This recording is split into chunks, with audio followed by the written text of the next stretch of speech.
বহু প্রাচীনকাল থেকে বিনিময় প্রথা চলে আসছিল, আজও কিন্তু সেই বিনিময় প্রথা চলে আসছে, তবে সংজ্ঞাটা অনেকটা পরিবর্তন হয়েছে। কিন্তু এ যাবৎকালে আমরা দেখেছি যে বহু ক্ষেত্রে সাধারণ মানুষ নানান সমস্যায় পড়েন এবং তাদের মোবাইল ফোনে বিভিন্ন সময় বিভিন্নভাবে ফোন আসে। আপনি কি লোন নেবেন? আপনি কি লোন নিতে ইচ্ছুক? আপনি কি ক্রেডিট কার্ড নেবেন?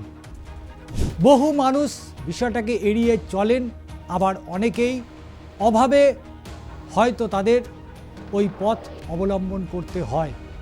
এবং বিনিময় প্রথা যে কথাটা আগেই বলেছি সেটা কিন্তু আজও চলছে, কারণ বহু মানুষের ক্ষেত্রে যেটা মূল সমস্যা, তারা এক কামরা বা একটা ছাদ তারা চায় এবং সারা জীবন তারা সেই ছাদের তলায় থাকবেন, এটাই স্বাভাবিক। কিন্তু সেই ছাদ কিনতে গিয়ে দেউলিয়া হয়ে যেতে হয় সাধারণ মানুষকে। বিনিময় প্রথার মধ্যে দিয়েই এই আসে সারফেসি অ্যাক্ট, যেটাকে এক কথায় বলা যেতে পারে আজ আপনি যা নিয়েছেন কাল আপনাকে তা ফেরত দিতে হবেই। অর্থাৎ আমরা যে দেখি বিভিন্ন সময় কেউ একটা ফ্ল্যাট কিনলেন, কেউ একটা গাড়ি কিনলেন, কেউ বা একটা বাড়ি কিনলেন, কেউ বা জমিও কিনলেন। এই কেনার যে টাকা, সেই টাকা যোগান দেবে কে?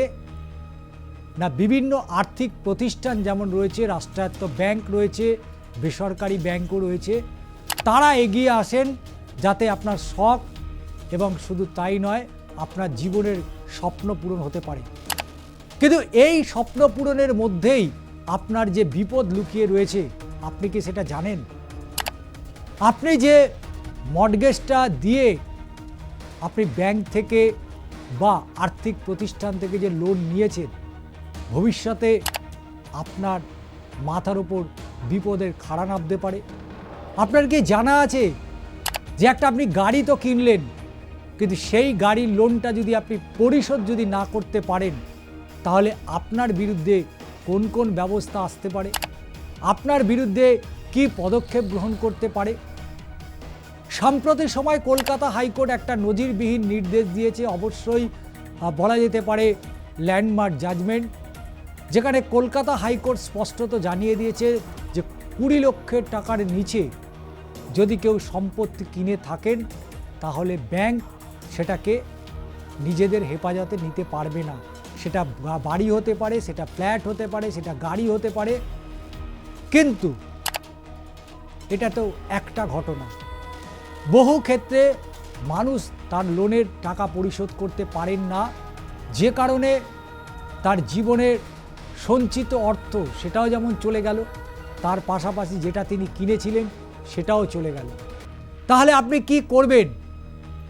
আপনার কি করণীয় রয়েছে? এক্ষেত্রে আইন কতটা আপনাকে সহায়তা দিতে পারে? ব্যাংকের বিরুদ্ধে কি আপনি ব্যবস্থা নিতে পারেন? আটকাতে পারবেন আপনার সেই সম্পত্তি? আটকাতে পারবেন সেই ফ্ল্যাট, সেই গাড়ি, সেই জমি? তার জন্য আইন রয়েছে। কি আইন রয়েছে? আইনজীবীর মুখ থেকেই শুনুন।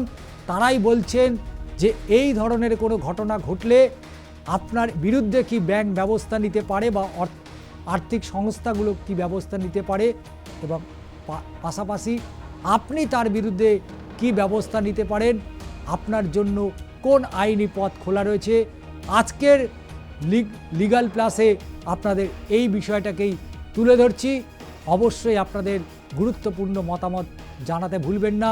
চোখ রাখুন লিগাল প্লাসে। দেখুন, কেউ যদি ডিফল্ট, বিশেষ করে লোনের ক্ষেত্রে, দেখুন ব্যাংকিং যে সেক্টরটা রয়েছে, যেখানে আমাদের যখন এটা তৈরি হয় এই ব্যাংকিং সেক্টরটা, তখন কি হয়, এটা একটা প্রসেস। মানে ধরুন কারোর ধরুন টাকার প্রয়োজন, এবং একটি সংস্থা প্রথমে তো ধরুন এত ব্যাংকিং সিস্টেম এত উন্নত ছিল না, প্রথমে কিন্তু ওই সুদের হারে তাদেরকে কিন্তু যাদের ধরুন টাকা প্রয়োজন হতো, তারা কিন্তু একটা সুদের বিনিময়ে সেই টাকা নিত, এবং তারপরে কিন্তু সেই লোনটা যখন তার প্রয়োজনীয়তা মিটে যেত, সেটা কিন্তু পরিশোধ করা হতো। কিন্তু এই যে ধরুন ব্যাংকিং সিস্টেম যখন উন্নত হয় এবং এই যে লোনের ব্যবস্থা যখন হয়, যে বর্তমানে বর্তমান যে স্ট্রাকচারে রয়েছে এবং অবস্থায় রয়েছে, যখন সেটা তৈরি হয় তখন কিন্তু দেখা যায় প্রচুর যারা লোন নিয়েছে সেখানে প্রচুর ডিফল্টার হয়। মানে ধরুন অনেকে ইন্টেনশনাল ডিফল্টার বা ধরুন অনেকে আনইনটেনশনাল ডিফল্টার, যে টাকাটা তো নিয়েছে কিন্তু পরিশোধ করতে পারেনি। আলটিমেটলি এই যে লোনের যে টাকা পয়সাগুলো যেগুলো দেওয়া হয়, যে ফান্ডিংটা হয়, সেটা কিন্তু হয় সম্পূর্ণ পাবলিক মানি থেকে।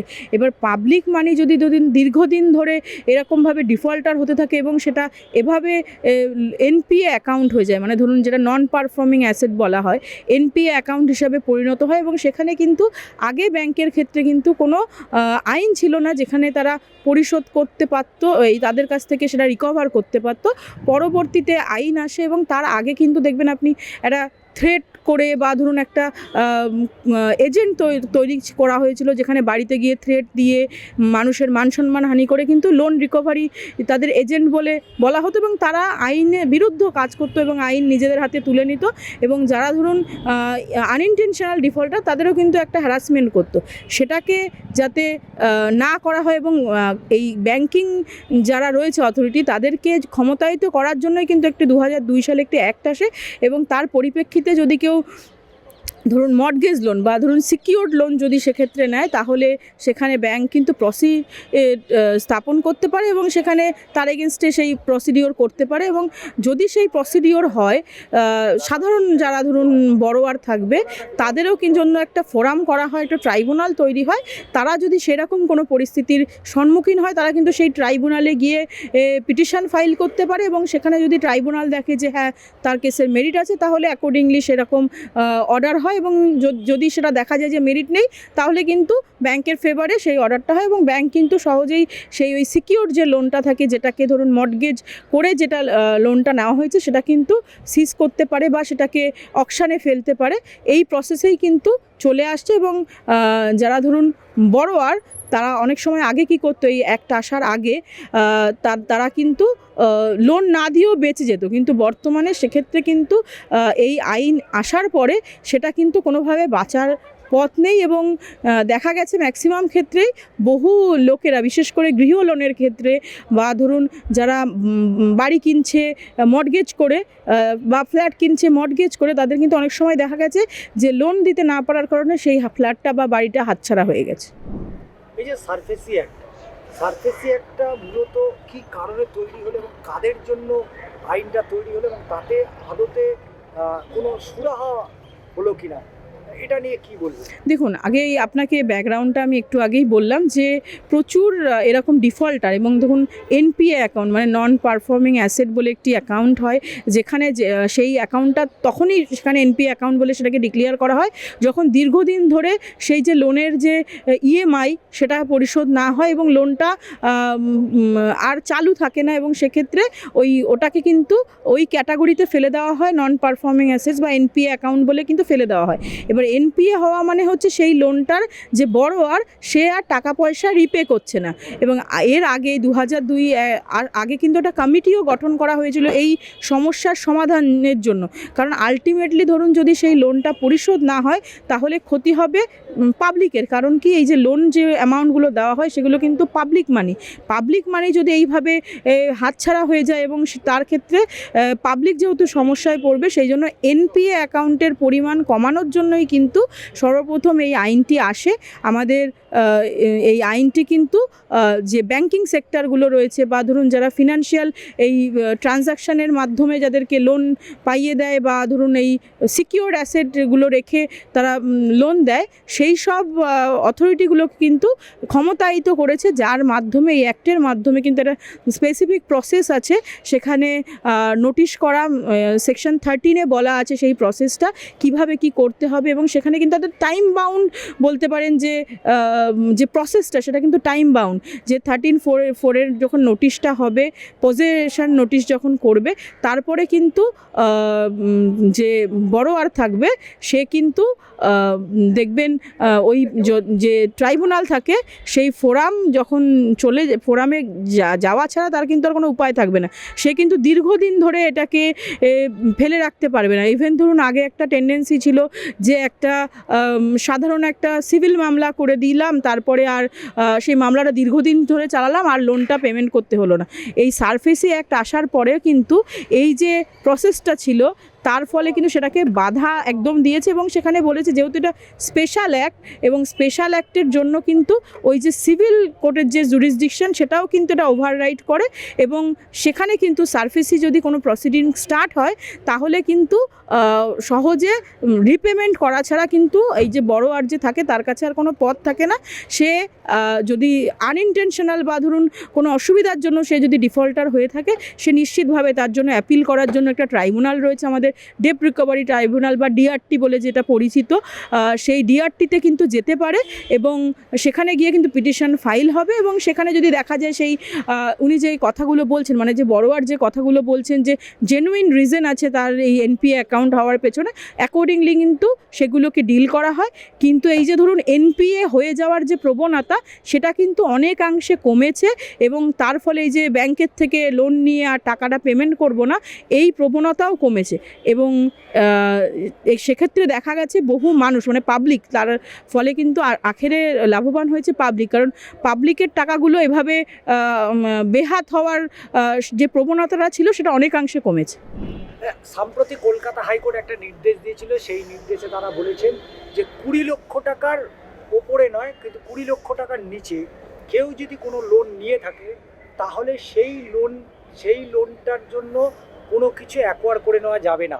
অর্থাৎ এই যে সারফেসি অ্যাক্টে যেখানে আপনি এতটা বিস্তারিত বললেন সেখানে কলকাতা হাইকোর্ট আবার সম্প্রতি একটা অর্ডার দিয়েছেন, সেই অর্ডারে তারা বলছে যে যদি কোনো মর্টগেজ লোন হয়ে থাকে, আমরা অনেক সময় দেখি ব্যাংক নিজের এতে নিয়ে নেয়, হেফাজতে নিয়ে নেয়, কোনো বাড়ি হতে পারে, ফ্ল্যাট হতে পারে, গাড়ি হতে পারে, কিন্তু কলকাতা হাইকোর্টের যে রায়টা সেই রায় প্রসঙ্গে এবং এই যে সারফেসি অ্যাক্ট যেটা বলছে কোথাও কি মনে হচ্ছে না যে দুটো যে একদিকে সারফেসি অ্যাক্ট তার একটা নির্দিষ্ট জায়গা বলে দেওয়া হচ্ছে অথচ কলকাতা হাইকোর্ট এরকম একটা সাম্প্রতি নির্দেশ দিয়েছে, তো কোথাও কি মনে হচ্ছে যে দুটো একটা নির্দেশ এবং তারপরে এই সারফেসে কোথাও না এটা একদমই নয়, কোনোটাই কনফ্লিকশন নয়, মানে কোনোটাই একে অপরের একেবারেই পরিপন্থী নয়, দুটোই একেবারে মানে সম্পৃক্ত বলতে পারেন। কারণ কি এই যে অ্যাক্টের কথা আমি বললাম সেই অ্যাক্টে কিন্তু যে প্রসিডিংয়ের কথা বলা আছে অনেক সময় কি করে ব্যাংকিং বা যে ফিনান্সিয়াল বা যে অথরিটিগুলো আছে তারা কিন্তু এই প্রভিশনগুলো মিসইউজ করে, অনেক ক্ষেত্রেই এই প্রভিশনের মিসইউজ করতে দেখা যায়। যদি এরকম কোনো মিসইউজ হয় এবং ব্যাংক এরকম জোরপূর্বক বা যদি উইদাউট এনি গ্রাউন্ড বলতে পারেন যে যেটা দেখানো হচ্ছে আখেরে সেই গ্রাউন্ডটা হয়তো তৈরি হয়নি, সেই রকম যদি পরিস্থিতি হয় তাহলে কিন্তু আমি বললাম ডেট রিকভারি ট্রাইব্যুনাল আমরা ডিআরটিতে যেতে পারে। অনেক সময় ডিআরটি সেখানে কিন্তু হাইকোর্টেরও জুরিসডিকশন নেই, যদি ডিআরটি ধরুন ফাংশনাল যদি না হয় সেক্ষেত্রে দেখুন প্রচুর মামলা আপনি জানেন গত কয়েক বছরে এরকম হয়েছে যে ডিআরটি ফাংশনাল ছিল না এবং তার ফলে কিন্তু বহু মামলা কিন্তু হাইকোর্টে শুনানি হয়েছে। এবং আমি বললাম যে যদি কেউ পিটিশন দাখিল করে সেখানে যদি দেখা যায় তার মামলায় মেরিট আছে তাহলে কিন্তু কোর্ট ইন্টারভেন করে, আদারওয়াইজ কিন্তু কোর্ট ইন্টারভেন করে না। এক্ষেত্রে কোর্ট নিশ্চিতভাবে দেখেছে যে সেখানে ইন্টারভেন করার সুযোগ আছে এবং যে ব্যাংক যে প্রসিডিংটা সারফেসির যে প্রসিডিংটা স্টার্ট করেছে সেখানে নিশ্চিতভাবে কোনো ত্রুটি ছিল এবং সেই জন্য ইন্টারভেন করেছে এবং যে বড়োয়ার ছিল তাকে রিলিফ দিয়েছে। কারণ আপনি জানেন যে কোনো আইনের যখন তৈরি হয় তার একটা উদ্দেশ্য নিয়ে তৈরি হয়, কিন্তু অনেক ক্ষেত্রেই দেখা যায় আইনগুলো মিসইউজ হয় বিভিন্ন মাধ্যমে। যেমন আপনি দেখবেন এই সারফেসি অ্যাক্টে বর্তমানে যে ফ্যামিলি ম্যাটারগুলো রয়েছে সেখানে প্রচুর মিসইউজ হচ্ছে, যে মেনটেনেন্স দেওয়ার ভয়তে, মানে ধরুন হাজব্যান্ডকে ধরুন ওয়াইফকে মেনটেনেন্স দিতে হবে বা তাকে হয়তো দুজনে মিলে একটা ফ্ল্যাট কিনেছে, তাকে সেই ফ্ল্যাটটা হয়তো তাকে অ্যালুমনি হিসাবে দিতে হবে বা তাকে মেনটেনেন্স দেওয়ার জন্য কিন্তু অনেক সময় কী করছে ওয়াইফকে না জানিয়ে বা ধরুন অন্য কোনো পন্থা অবলম্বন করে ওটাকে সেল আউট করে দিচ্ছে বা মর্টগেজ নিয়ে নিচ্ছে। সেক্ষেত্রে কিন্তু যেহেতু অনেক সময় কোর্ট অর্ডার থাকা মানে ধরুন স্পেসিফিক এরকমও আমার এক্সপিরিয়েন্স আছে যেখানে ধরুন স্পেসিফিক ডিভি অ্যাক্টের যে প্রভিশনগুলো আছে সেখানে ডিভি অ্যাক্টের যে ফ্যামিলি কোর্ট রয়েছে তার কিন্তু স্পেসিফিক অর্ডার আছে যে সে কিন্তু সেটাকে সেল আউট করতে পারবে না বা তার পজিশন চেঞ্জ করতে পারবে না, নেচার চেঞ্জ করতে পারবে না। সেক্ষেত্রে কিন্তু ওটাকে এই আইনটাকে কাজে লাগিয়ে তারা ওই ওয়াইফকে না জানিয়ে অনেক সময় সেটাকে মর্টগেজ করে দেওয়া হচ্ছে এবং লোন নিয়ে নেওয়া হচ্ছে। ফলে সারফেসি অ্যাক্ট যেহেতু সহজে ইন্টারফেয়ার করা যায় না সেটাকেই কিন্তু যারা মিসইউজ করে অনেক সময় এরকমভাবে এভাবে ফ্যামিলি ম্যাটারেও এভাবে ইনভলভ হয়ে যাচ্ছে। সুতরাং আইন তো দেখুন আছে, অবশ্যই সেই আইনের যে উদ্দেশ্যে তৈরি হয়েছে অনেক সময় সেগুলোকে মিসইউজ হয়। এক্ষেত্রে ব্যাংকিং সেক্টরে অনেক দেখা যায় যে এরকম যে অথরিটিগুলো থাকে তারাও অনেক সময় সেটাকে মিসইউজ করার চেষ্টা করে। যদি সেরকম কোনো পরিস্থিতি হয় বা ধরুন মিসইউজ হয়, সেক্ষেত্রে কিন্তু কোর্ট অবশ্যই ইন্টারভেন করতে পারে, এবং ইন্টারভেনশন করলে সেখানে কিন্তু তার রায় যে আসবে সেটাই কিন্তু বহাল থাকবে।